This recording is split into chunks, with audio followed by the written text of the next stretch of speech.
नमस्कार. बायोलॉजी कट्टाच्या आजच्या व्हिडिओमध्ये आपलं पुन्हा एकदा स्वागत. मागच्या 2 व्हिडिओच्या लेक्चर्समध्ये आपण ओव्हरऑल द लिव्हिंग वर्ल्ड या टॉपिकवरती आपण डिस्कस करत होतो. आपण सुरुवातीला पाहिलं की जगाची उत्पत्ती कशी झाली, युनिव्हर्सची उत्पत्ती कशी झाली. त्याच्यानंतर आपण साधारणतः ओव्हरऑल बघितलं की लिव्हिंग थिंगच्या काय काय कॅरेक्टरिस्टिक्स असतात. त्याच्यातली पहिली कॅरेक्टरिस्टिक्स पाहिली आपण ग्रोथ, दुसरी पाहिली आपण रिप्रोडक्शन ॲबिलिटी.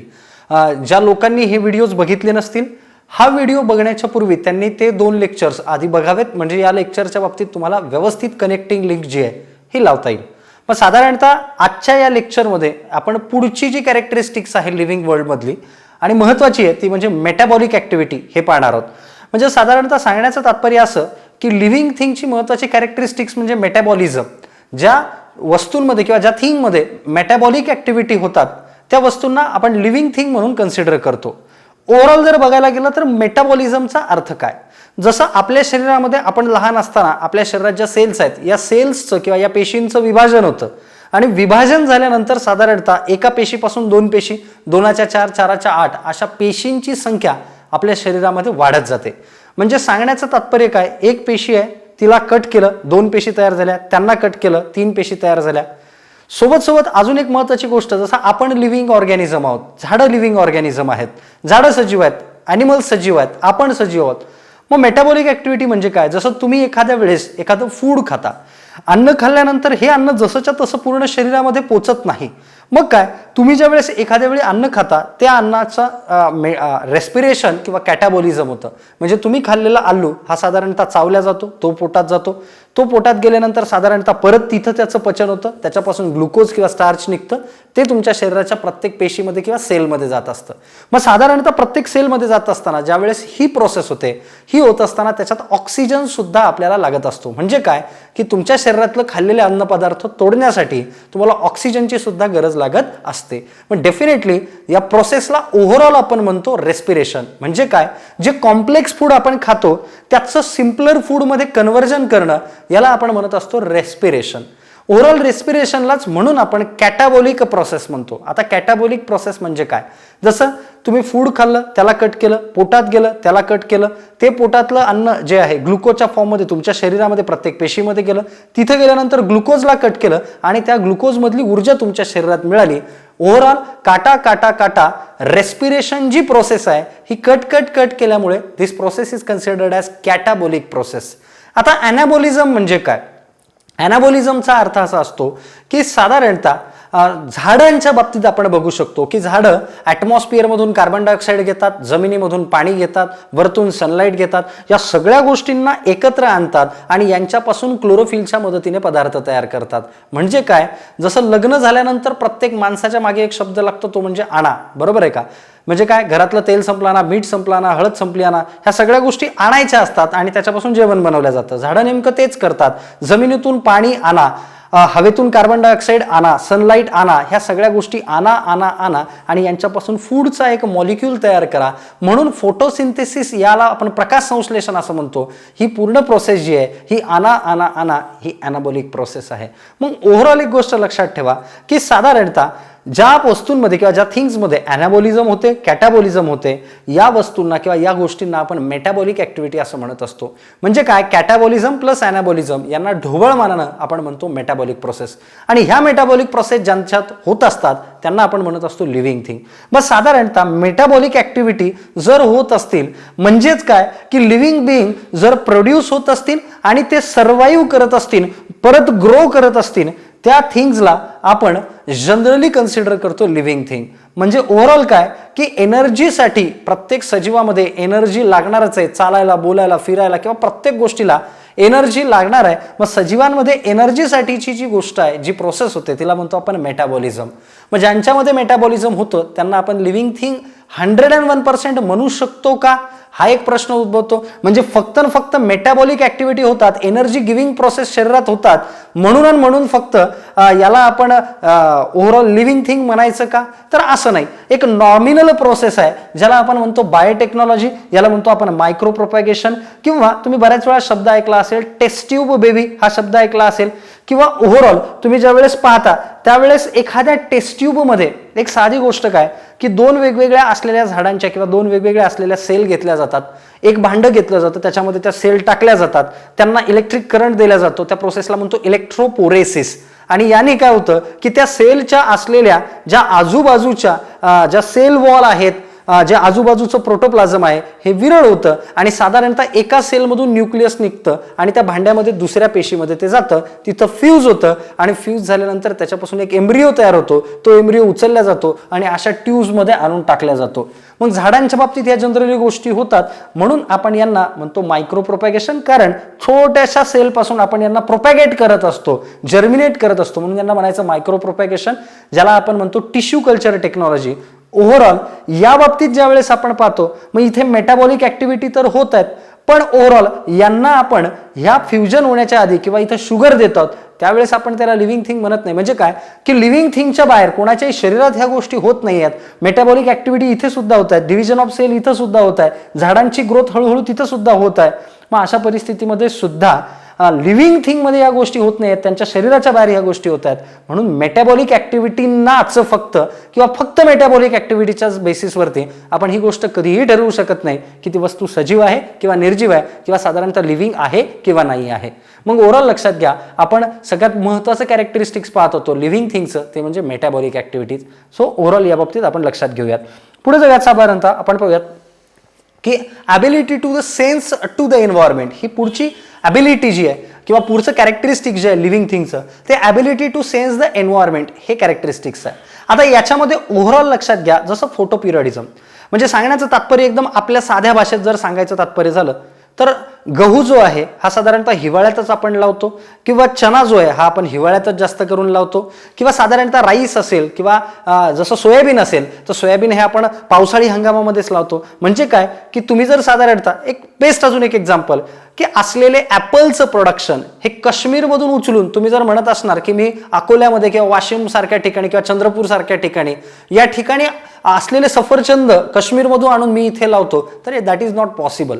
म्हणजे याचा अर्थ काय, किंवा अजून एक एक्झाम्पल घ्यायचं असेल तर घरामध्ये आपण एखादं झाड छोटासा पॉट ठेवल्यानंतर पूर्ण अंधारी खोली आहे, घराच्या बाजूला किंवा घराच्या बाहेर उजेड आहे आणि खिडकी थोडीशी उघडी ठेवली आहे, त्यावेळेस काय होतं तर घरात असलेलं ते झाड ऑटोमॅटिकली त्या खिडकीकडे किंवा त्या प्रकाशाकडे ग्रो करायला लागतं. म्हणजे याचा अर्थ काय की लिव्हिंग थिंग जे आहेत ह्या ॲटमॉस्फिअरमध्ये असलेल्या साधारणतः लाईटला रिस्पॉन्ड करतात. दुसरी गोष्ट काय, बऱ्याच वेळा तुम्ही पाहिलं असेल की पेरणीपूर्वी आपण काय करतो, बी हे उन्हात वाळू घालतो आणि त्याच्यानंतर असं करण्यामागचं तात्पर्य काय की ते बी वाळू घातल्यानंतर बरेच असं बी असतं की ज्यांना बाहेरचं सीड कोट जे आवरण आहे हे कठीण असतं आणि लाईट मिळाल्यामुळे ते सीड कोट फुटतं. म्हणजे अर्थात काय, लाईटला झाडं किंवा लिव्हिंग थिंग रिस्पॉन्ड करतात. म्हणजेच अजून एक एक्झाम्पल देण्यासाठी जर तुम्ही पाहत असणार तर साधारणतः झाडांच्या बाबतीत निसर्गाचा पाऊस ज्या वेळेस पडतो, नैसर्गिक पावसानंतर झाडांची ग्रोथ जी आहे ही चांगली होत असते. म्हणजे याचा अर्थ काय, लिव्हिंग थिंग ह्या साधारणतः असलेल्या गोष्टींना किंवा असलेल्या एन्व्हायरमेंटला रिस्पॉन्ड करतात. ॲनिमल्सच्या बाबतीत, आपल्या बाबतीत जर सांगायचं झालं तर पावसाळ्यामध्ये बऱ्याच वेळा आपण आजारी पडू शकतो किंवा उन्हाळ्यामध्ये आपल्याला एखाद्या वेळी ताप येतो. कारण काय, जास्त टेम्परेचर आपली बॉडी लवकर ॲडॅप्ट करू शकत नाही. मग अशा परिस्थितीमध्ये काय, तुम्ही अचानकपणे उन्हातून घरात आलात आणि घरामध्ये कूलर चालू असला तर तुम्हाला एखाद्या वेळी ताप येण्याची शक्यता असते. म्हणजेच काय, आपण लिव्हिंग एन्व्हायरमेंटच्या बदलाला किंवा एन्व्हायरमेंटला आपलं शरीर हे रिस्पॉन्ड करू शकतं. म्हणजेच काय, ability to sense the environment and give suitable response हे एक कॅरेक्टरिस्टिक्स आहे. कोणाचं तर लिव्हिंग थिंगचं, ज्याच्या माध्यमातून साधारणतः आपल्याला कळू शकतं की लिव्हिंग थिंग कोणाला म्हणायचं, जे रिस्पॉन्ड करतात, एन्व्हायरमेंटला रिस्पॉन्ड करतात, त्यांना आपण लिव्हिंग थिंग म्हणू शकतो. सो ओव्हरऑल लक्षात घ्या, जसं आपल्याला रिस्पॉन्ड करण्यासाठी वेगवेगळ्या प्रकारचे सेन्स ऑर्गन दिलेले आहेत. जसं एखाद्या व्यक्तीला चटका बसला म्हणजे आपले सेन्स ऑर्गन किंवा आपले असलेले ज्ञानेंद्रिय कोणते, नाक आहे, कान आहे, डोळे आहेत, जीभ आहे, बरोबर, त्याच्यानंतर आपली स्किन आहे, त्वचा आहे, ह्या सगळ्या गोष्टींना आपण आपले सेन्स ऑर्गन म्हणतो. याच्या बेसिसवरती आपण साधारणतः एन्व्हायरमेंटला रिस्पॉन्ड करत असतो. म्हणजे काय की तुम्ही एखाद्या ठिकाणी गरम ठिकाणी तुमचा हात ठेवताय, एन्व्हायरमेंट गरम आहे, तुमचा हात तिथे नेताय, मग ते तुमच्या हाताची किंवा तुमच्या स्किन हे किंवा तुमचे सेन्स ऑर्गन, तुमची स्किन सांगते की हा तिथे हात ठेवू नका. आणि तुम्ही तुमचा हात मागे घेता. असं का? कारण की युअर सेन्स ऑर्गन्स, तुमचे जे ज्ञानेंद्रिय आहेत हे तुम्हाला रिस्पॉन्ड करायला भाग पाडतात एन्व्हायरमेंटच्या चेंजेसला. मग डेफिनेटली ॲनिमल्समध्ये सेन्स ऑर्गन असतात. दुसरी गोष्ट, प्लांट्स सुद्धा लाईट, वॉटर आणि टेम्परेचर यासारख्या गोष्टींना रिस्पॉन्ड करतात. झाडांना पाणी कमी पडलं तर झाडं व्यवस्थित उगवत नाहीत, पाणी व्यवस्थित भेटलं तर झाडं व्यवस्थित उगवतात. पाणी जास्त झालं तरी सुद्धा झाडं उगवत नाहीत. तापमान जास्तच झालं झाडं उगवणार नाहीत. तापमान अति कमी झालं तर फोटोसिंथेसिस म्हणजे प्रकाश संश्लेषण व्यवस्थित होणार नाही. म्हणजे याचा अर्थ काय? झाडं किंवा प्लांट्स हे टेम्परेचरला सुद्धा रिस्पॉन्ड करतात. लाईट, फोटोपिरियडिझमचा अर्थ काय? काही झाडांना फुलं हे साधारणतः ओव्हरऑल जर तुम्ही पाहत असाल तर 12 तासापेक्षा कमी सूर्यप्रकाश भेटला किंवा 12 तासापेक्षा कमी सनलाईट भेटला तरच त्या झाडांवरती फुलं येतात. काही झाडांवरती 12 तासापेक्षा सूर्यप्रकाश जास्त भेटला तरच त्या झाडावरती फुलं येतात. मग या प्रोसेसला किंवा रिस्पॉन्ड ऑफ द प्लांट, लक्षात घ्या, वाक्य ऐका नीट, response of the plant to the light period किंवा to the length of the light किंवा day length of the light period, याला म्हणतो आपण फोटोपिरियडिझम. वर्ड फोटो म्हणजे लाईट, फोटो लक्षात ठेवा लाईट, आणि पिरियड म्हणजे काय? ड्युरेशन. म्हणजे 12 तास डे लेंथचा किंवा सनलाईटचा त्या काळामध्ये किती सनलाईट पडतं, 12 तास पडतं, 12 तासापेक्षा कमी पडतं, याच्यावरून आपण या फिनॉमिनॉनला साधारणतः फोटोपिरियडिझम म्हणत असतो. मग ओव्हरऑल लक्षात घ्या की this is also a characteristics of living thing. Non living thing तर काही रिस्पॉन्डच करणार नाहीत, बट लिव्हिंग थिंग याला रिस्पॉन्ड करू शकतात. So these are the famous, overall जर तुम्ही पाहू शकता तर these are the famous examples or characteristics of the living thing. पण याच्यातही एक्सेप्शन आहे. सर कसं काय? If a patient goes in coma, तुम्ही बऱ्याच वेळा पाहिलं असेल, बरेच मूवीज आपण बघतो आणि त्याच्यामध्ये आपल्याला कळतं की एखादा पेशंट कोमामध्ये जातो. म्हणजे काय? तुम्ही त्याला इंजेक्शन टोचलं तो रिस्पॉन्ड करणार नाही, बरोबर? तुम्ही त्याला एखाद्या वेळी मारलं तो रिस्पॉन्ड करणार नाही, पण त्या पेशंटला सगळ्या गोष्टी कळत असतात. याचा अर्थ तो पेशंट मृत आहे का? अशातला भाग बिलकुल नाही. एखादा पेशंट कोमामध्ये गेला, मग अशा वेळेस तुम्ही त्याला लिव्हिंग नाही असं म्हणू शकता का? नाही, तो तर एन्व्हायरमेंटला रिस्पॉन्ड करत नाही. So here is also an exception की तुम्ही फक्त आणि फक्त एखादी वस्तू एन्व्हायरमेंटला रिस्पॉन्ड करत नसेल तर ती लिव्हिंग नाही असं बिलकुल म्हणू शकत नाही. So definitely this is also an important for the living characteristics. आतापर्यंत लिव्हिंग ऑर्गॅनिझमच्या कॅरेक्टरिस्टिक्स कोणत्या कोणत्या पाहिल्या? लिव्हिंग ऑर्गॅनिझमनी ग्रोथ करायला पाहिजे. सेकंड थिंग, त्यांचं रिप्रोडक्शन व्हायला पाहिजे. थर्ड, त्यांच्यामध्ये मेटाबॉलिक ऍक्टिव्हिटी व्हायला पाहिजे. फोर्थ इम्पॉर्टंट की साधारणतः they must have ability to sense the environment and they must respond to the environment. ही चौथी गोष्ट. पाचवी गोष्ट म्हणजे काय? They must have self replication, स्वतःसारखा नवीन जीव त्यांनी तयार करायला पाहिजे. या सगळ्या कॅरेक्टरिस्टिक्स मॅक्सिमम किंवा काही असलेले एक्सेप्शन सोडता ह्या मॅक्सिमम आपण ऍक्सेप्ट करतो की these are the characteristics of living thing. So overall लक्षात घ्या, कॅरेक्टरिस्टिक्स ऑफ लिव्हिंग थिंगचा जो पार्ट आहे हा आपला इथे संपतो. एका नवीन असलेल्या याच भागातल्या टॉपिकला आपण सुरुवात करतोय आणि that must be a biodiversity. Biodiversity शब्द तुम्ही ऐकला असावा. बायोडायव्हर्सिटी म्हणजे काय? आता ओव्हरऑल लक्षात घ्या, what is the meaning of biodiversity? Word bio म्हणजे जीव आणि डायव्हर्सिटीचा अर्थ असतो विविधता, ज्याला मराठीमध्ये आपण म्हणतो जैवविविधता, म्हणजे जीवांची विविधता. जसं तुम्ही पृथ्वीवरती असलेल्या वेगवेगळ्या गोष्टी ज्यावेळेस बघता त्यावेळेस तुम्हाला एक गोष्ट जाणवते की या पृथ्वीवरती हजारो वेगवेगळ्या प्रकारचे जीव आहेत. फुलपाखरू आहेत, फुलं आहेत, वेगवेगळ्या प्रकारचे फळं आहेत, वेगवेगळ्या प्रकारचे प्राणी आहेत, पण हे सगळेच्या सगळे गोष्टी एकत्रितपणे पृथ्वीवरती राहतात. म्हणजे काय? पृथ्वीवरती असलेली विविधता, वेगवेगळ्या प्रकारची झाडं, वेगवेगळ्या प्रकारचे प्राणी, वेगवेगळ्या प्रकारचे माणसं सुद्धा, मग या सगळ्या गोष्टी एकत्रित राहतात. या सगळ्या गोष्टी लिव्हिंग आहेत म्हणून आपण यांना काय म्हणतो? बायो. लक्षात घ्या, जीवशास्त्र म्हणजे बायोलॉजी. बायो या शब्दाचा अर्थ असतो जीव, म्हणजे बायो म्हणजे जीव आणि डायव्हर्सिटी म्हणजे काय रे? विविधता. म्हणून याला आपण म्हणतो जैवविविधता. पृथ्वीवर वेगवेगळ्या प्रकारच्या असलेल्या या सगळ्या लिव्हिंग थिंग्स एकत्रित राहतात आणि पृथ्वीवरती असलेली ही सगळी विविधता, वेगवेगळ्या प्रकारची फुलं, फळं, वेगवेगळ्या प्रकारचे प्राणी, वेगवेगळ्या प्रकारचे पक्षी, ॲक्वेटिक ॲनिमल्स, टेरेस्ट्रियल ॲनिमल्स, या सगळ्या वेगवेगळ्या गोष्टी आहेत पण ह्या सगळ्या एकत्र आहेत. याला आपण म्हणत असतो बायोडायव्हर्सिटी. आता ओव्हरऑल पाहूयात आपण की what is the need of biodiversity. बायोडायव्हर्सिटीची गरज काय आहे ह्या बाबतीत आपण ओव्हरऑल पाहूया. सगळ्यात पहिल्यांदा लक्षात घ्या, what is the need of biodiversity. काय गरज आहे बायोडायव्हर्सिटीची? सगळ्यात पहिल्यांदा बायोडायव्हर्सिटीची गरज काय? तर that must gives the inter relationship between the living and non living things. म्हणजे काय की बायोडायव्हर्सिटीच्या मदतीनं आपल्याला कळतं की living thing non living thing सोबत रिस्पॉन्ड कसं करतात. जसं वॉटरला तुम्ही लिव्हिंग म्हणणार का नाही, पण त्याच्यात राहणारे मासे जे आहेत हे लिव्हिंग थिंग आहेत. मग हे जर पाहत असाल तुम्ही की वॉटरमध्ये मासे राहतात, मग मासे पाण्याला रिस्पॉन्ड कसं करतात. विदाऊट वॉटर मासे जगू शकतात का, जगू शकत नाहीत. मग नॉन लिव्हिंग थिंगला लिव्हिंग थिंग रिस्पॉन्ड कसं करतात हे आपल्याला कशावरून कळतं, with help of the biodiversity. दुसरी गोष्ट काय, फॉर द सिस्टमॅटिक स्टडी वेगवेगळ्या प्रकारचे खूप ॲनिमल्स आहेत, पण यांचा अभ्यास आपल्याला करणं गरजेचं आहे.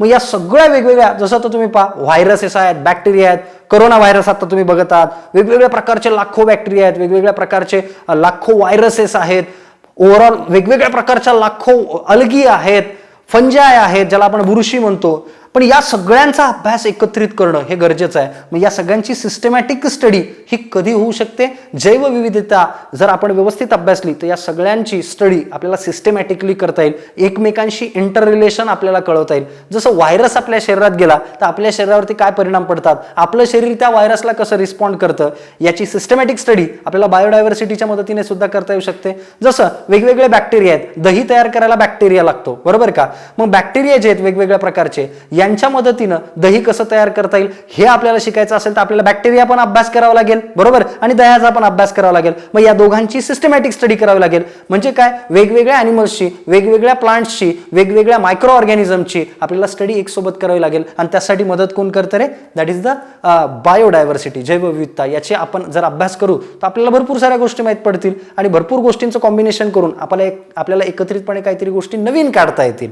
ओव्हरऑल तिसरा महत्त्वाचा मुद्दा आहे order of identification and classification. म्हणजे काय की साधारणतः यांचं क्लासिफिकेशन, सगळ्या वेगवेगळ्या प्रकारचे सगळे ॲनिमल्स बर्ड्स एकत्र आहेत, पण आपल्याला ठरवावं लागेल की जे उडू शकतात त्यांना बर्ड्सच्या कॅटेगरीमध्ये टाकायचं, जे जमिनीवरती लोकोमोशन करू शकतात त्यांना ॲनिमलमध्ये टाकायचं, असे जे साधारणतः लोकोमोशन करू शकत नाहीत, लोकोमोशन म्हणजे एका जागेवरून दुसऱ्या जागेवर जाऊ शकत नाहीत, मग अशांना पण स्वतःचं फूड स्वतः तयार करू शकतात, अशा लोकांना आपण प्लांट या कॅटेगरीमध्ये टाकायचं. मग असं या सगळ्यांचं क्लासिफिकेशन करून यांचा एकत्रित अभ्यास करणारा जो स्टडी आहे त्याला आपण म्हणतो बायोडायव्हर्सिटी. हे सुद्धा एक त्याच्या मागचं रिझन आहे. आणि सगळ्यात महत्त्वाची गोष्ट काय की डायव्हर्सिटी, विविधता आपल्याला एकत्रितपणे अभ्यास करता येते. That is the main purpose of biodiversity. जैवविविधताचा हा एक मेन पर्पज आहे.